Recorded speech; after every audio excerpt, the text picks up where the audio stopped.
Hey guys, it's Lydia here from LE 3D Printing, and this is part 2 of the Tevo Tarantula transformation machine. So, let's get started.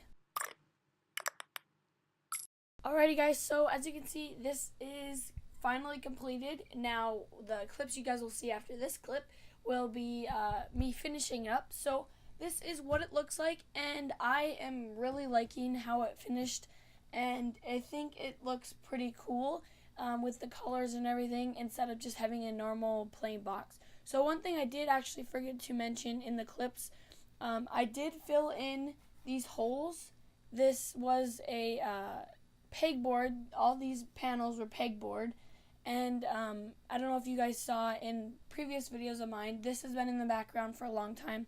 But all of these holes were there so that too much heat wouldn't be kept in. So I use actually a lot of different fillers for filling in the holes, and you can still kind of see where the holes were, but there are no holes anymore. It is completely filled, and there is no more holes in this thing except for down there where my vacuum is. So I did add a little vacuum chamber down there, and I printed a little mount or add-on for my vacuum I have, but I think I'm going to change that to a shop vac. So right now I have one of our old vacuums, normal vacuum, house vacuum, and I'm going to transfer that to a shop vac just so it's a lot easier.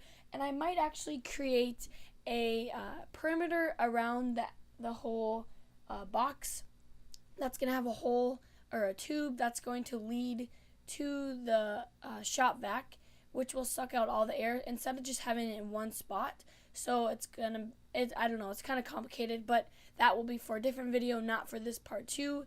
Now, I'm not sure if there's going to be any more parts.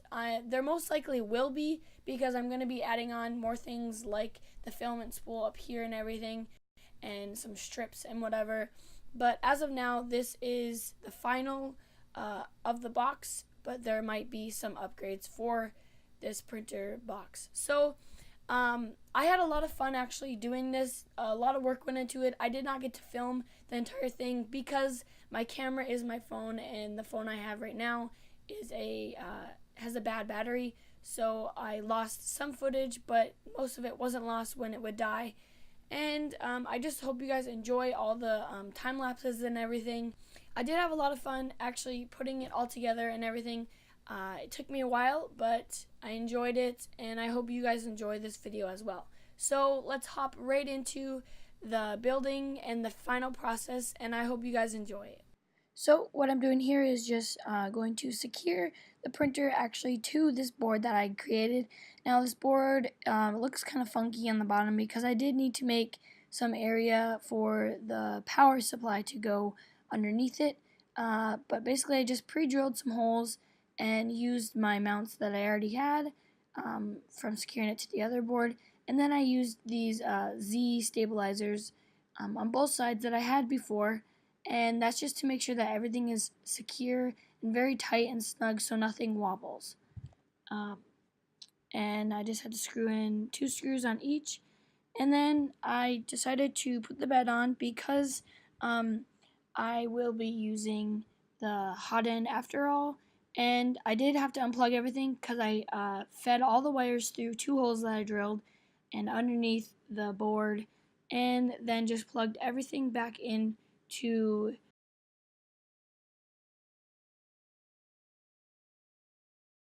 the board. Super simple. And then I just glued on the top of the board, and I put the power supply underneath. So this is me sanding and painting the inside of the box. Now I was going to actually do a time lapse of me painting the outside of the box, but that just took way too long.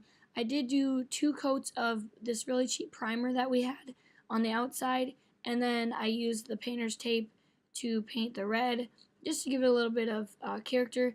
And I was going to use some foam on the inside, but I didn't have any, so I decided just to sand it all out and paint it gray just with this cheap primer. I'm not sure where we got this primer, but we just got a big gallon bucket of it.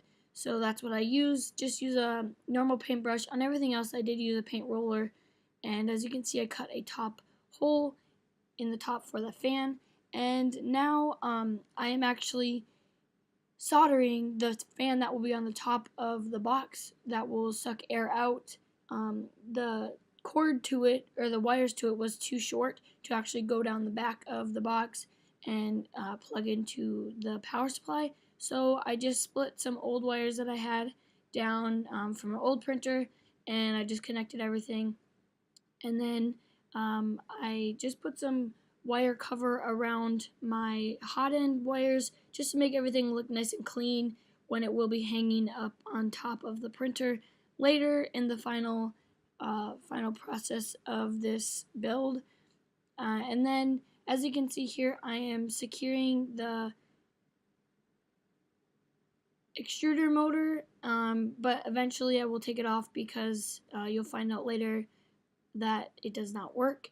So now I just placed some lights inside so that I wouldn't have to do any LED strips. These are just push lights, and that was pretty nice. I think 2 did well. And now I'm going to connect the wires for the fan on the top to the power supply. I had a little hard time doing this because I did not leave enough wire exposed. So once I figured that's what I needed to do, I did that, and everything worked once I plugged it in, which was really nice just to leave it as this power supply. So I made sure the fan was the right way when it was up.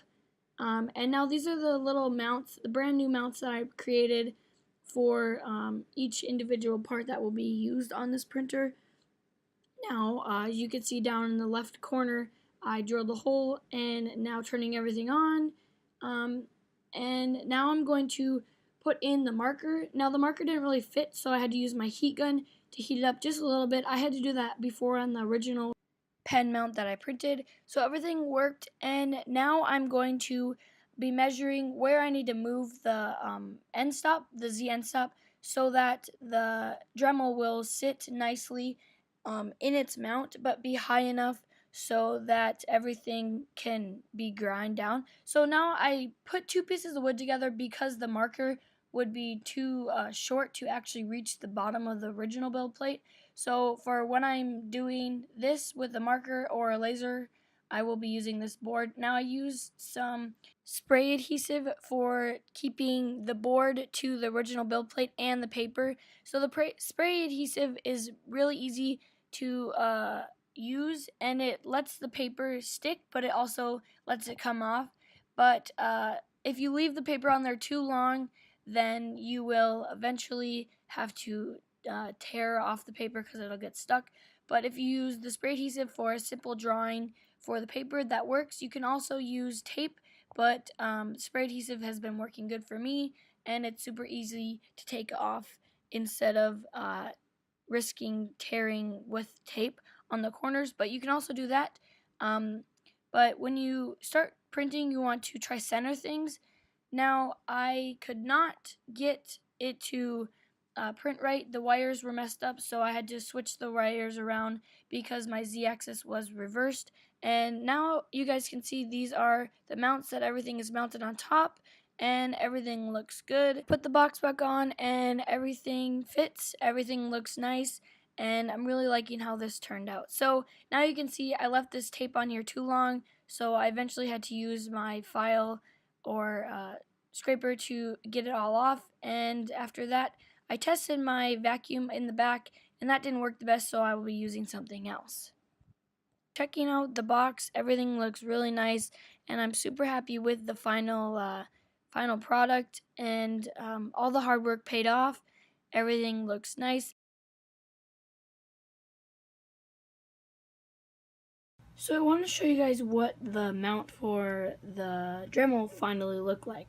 So this is the final mount. I printed this in PLA at 45% infill. I felt like that was strong enough, and there is a total of 4 pieces here. So the first 2 pieces are, of course, the part that holds the actual Dremel, and then there is the normal E3D V6 hot end mount adapter here, and I decided to use that because that's what I modeled it on. Because basically what I did in Fusion 360 is I modeled this half, and then mirrored it. So there are these two holes on this side which line up with the holes on this part of the mount. So I decided just to use a couple screws in there. You might be able to see that go through here and then go through this part.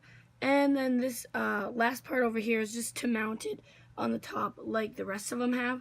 So this was not the first model I did. The first model was this black model right here, and as you can see, it's kind of small, so it really didn't fit around it. And there are a couple different features. As you can see here, they're just holes. On this one, I did do some indents like this, but on the inside, so that the Dremel will be able to fit more easily. And I felt like this turned out pretty well, and hopefully the printer can stand the heaviness of this, but we will definitely try that out maybe in a different video.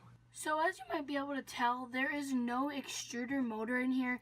Now that is because the wires on my extruder motor don't really work. There is a little bit of frustration with that, so it usually would be up here. I was going to put on the side. The reason why the wires don't work is because when I cut them, so the wire was too short to reach from up here all the way down to the power box below that is under everything. And so I cut two wires and then soldered them together, but it doesn't work. So I've been trying everything, doesn't work. So as of now, I wasn't going to wait to get the wire to work and then finish the printer. I wanted to finish the printer, and I will just keep this extruder or hot end up here until I actually get the extruder. And so basically I'll just be using this printer for drawing on and basically using my Dremel. So that is why there's no extruder up there, and I think it'll be fine as of now. There's not a big rush with that because I do have many other printers to print with, but now that I have an enclosure, I could print with ABS, but no big rush and everything's fine. One thing I did want to show you guys, which isn't really a big deal, but this is a little knob that I designed in Fusion 360. Was just messing around, and I actually printed this in my flexible filament, my green Make Shaper flexible filament. So this was printed on the Tevo Michelangelo, and this is the first time I've actually got a fully successful print. The temperatures and everything, all the settings were set perfectly, and I think it fits very nicely on this. It's actually perfectly nice and snug, and I can still use a rubber band to attach around here and then around this screw part to keep it closed in case it just gets bumped or something, so that everything stays closed. But another thing my mom actually brought up was the dust. So the dust is going to become very dusty in there. That's why it is an enclosure, and there's a vacuum spot down there, but this is not very sealed, and I'm gonna have to figure out something to do with that. I might actually print with flexible filament some strips just to try to seal it off a little bit more, but I also do have a fan up there, and my dad brought this up. So this fan blows the air out so that it doesn't get too hot in there or anything. But the thing is it blows it out, so the dust will also be blown out. So I have to create some kind of enclosure around that will keep the dust in there. I might actually put a filter on top or on the bottom of it so that when it sucks the dust out, it doesn't go everywhere else in my workshop. So that is also one thing to consider, but this is still a work in progress. And also, once I get the extruder for the hot end, I'm going to make some kind of mount up here on top for filament so that the filament doesn't have to be inside and doesn't have to get all dusty and everything. So there's probably going to be a peg there, and it'll run across, and then the tubes will go through the top of the box. So this is the final box, and I think it turned out pretty well. Again, there is still going to be some upgrades. The painting turned out very nice. With the lack of blue tape I was provided, I couldn't find any, but I still have to clean off this screen or this door, but that's not a big deal to me, and hopefully this will be perfectly running in a little bit. So what I'm going to do really quick is show you guys a really quick time lapse of this printer drawing out something. I just wanted to show you guys an example of that. I will not be putting a Dremel video on this. That might become another video in the future on this channel, but I just want to show you guys a quick time lapse of what it actually looks like when it starts drawing things out.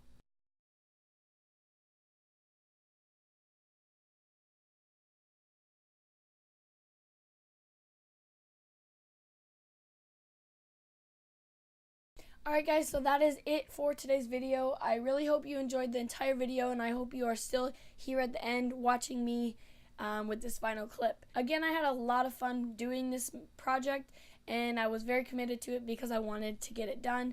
I hope you guys learned some things. I know there wasn't a lot to teach, but I hope you do like it, and maybe one day you can build this same thing. It's a simple enclosure, simple board to put it on and everything, and it was pretty easy altogether.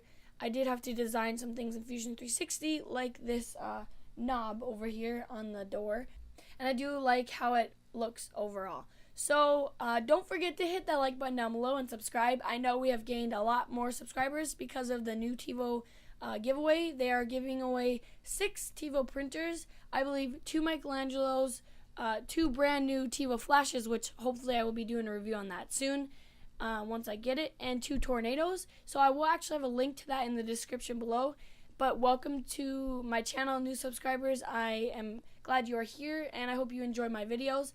But don't forget, again, to hit the like button and subscribe, and I will see you guys in the next videos. Bye.